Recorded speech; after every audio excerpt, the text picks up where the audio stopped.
એક વૃદ્ધ પિતા પોતાના વિદેશમાં રહેલા પુત્રને પત્ર લખે છે, કારણ કે આજે સમાજમાં એક અજીબ દોડ ચાલી રહી છે. ઘેર ઘેર લોકો એકબીજાની દેખાદેખીથી પોતાના દીકરાઓને વિદેશ મોકલે છે. બધા માને છે કે દીકરો વિદેશ જશે, ઘણા પૈસા કમાશે અને પરિવારનું ભવિષ્ય સુધારી દેશે. પણ આ દોડમાં એક વાત ધીમે ધીમે ખોવાઈ જાય છે, એ છે સંબંધો. ઘરમાં પૈસા તો આવે છે, પણ દીકરાની હાજરી, એની વાતો અને એની હૂંફ ક્યાંક દૂર રહી જાય છે. એ જ લાગણી લઈને આજે એક વૃદ્ધ પિતા પોતાના દિલની વાત પોતાના વિદેશમાં રહેલા પુત્રને પત્ર દ્વારા કહે છે. મારા લાડકા દીકરા, હવે હું અને તારી મમ્મી બંને વૃદ્ધ થઈ ગયા છીએ. શરીર પહેલા જેવું સાથ આપતું નથી.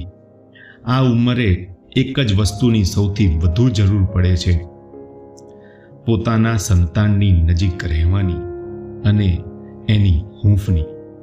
દીકરા, અમે તને ક્યારેય પૈસા માટે મોટો કર્યો ન હતો. તારા ઉજ્જવળ ભવિષ્યની આશા માટે અમે પેટે પાટા બાંધીને તને ઉછેર્યો. ઘણી વખત પોતાની જરૂરિયાતો છોડીને, પોતાની ઈચ્છાઓ દબાવીને તને આગળ ધપાવ્યો. પછી દિલ ઉપર પથ્થર મૂકી તને વિદેશ મોકલ્યો, કારણ કે અમને લાગતું હતું કે અમારો દીકરો જીવનમાં ખૂબ આગળ વધે. જ્યારે તું નાનો હતો ને, ત્યારે રાત્રે ડરીને અમારી બાજુમાં આવીને સૂઈ જતો. તારી મમ્મી તને ગળે લગાવીને ધીમે ધીમે ગીત ગાઈને સુવડાવતી અને હું તારા માથા ઉપર હાથ ફેરવતો. ત્યારે તું નિરાતે ઊંઘી જતો, કારણ કે તને લાગતું હતું કે મારા પપ્પા અને મમ્મી મારી પાસે જ છે. આજે સમય બદલાઈ ગયો છે. હવે જ્યારે અમે તને ફોન કરીએ છીએ, ત્યારે તું ઘણીવાર કહે છે, હમણાં બિઝી છું, પછી વાત કરું છું. અને એ પછી ઘણીવાર આવતું જ નથી. થોડા દિવસ પછી બેંકમાં પૈસા આવી જાય છે. તારી મમ્મી કહે છે, જો દીકરાએ પૈસા મોકલ્યા, પણ એની આંખોમાં એ ખુશી નથી દેખાતી, કારણ કે અમને પૈસા નથી જોઈતા, અમને તો તું જોઈએ છે. દીકરા, પૈસા કમાવાની દોડમાં તું અમને ભૂલી ગયો છે.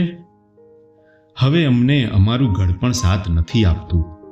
હાથ પગમાં પહેલાંની તાકાત નથી રહી. ક્યારેક બેસીને ફક્ત તારી રાહ જોતા રહી જઈએ છીએ. તું જેટલું કમાયો છે એ ઘણું છે દીકરા, હવે બસ કર, પાછો આવી જા. સાથે આપણે ફરી એક પરિવાર બનીને જીવીએ. અમારા પૌત્ર અને પૌત્રીને રમાડવાના અમારા કેટલાય કોડ હજુ અધૂરા છે. એમને ગળે લગાવવાની, એમની સાથે રમવાની, એમને વાર્તાઓ કહેવાની, એ નાનકડી ખુશીઓ માટે દિલ તરસી ગયું છે. લોકો સાચું જ કહે છે, વ્યાજનું વ્યાજ બહુ વહાલું હોય છે.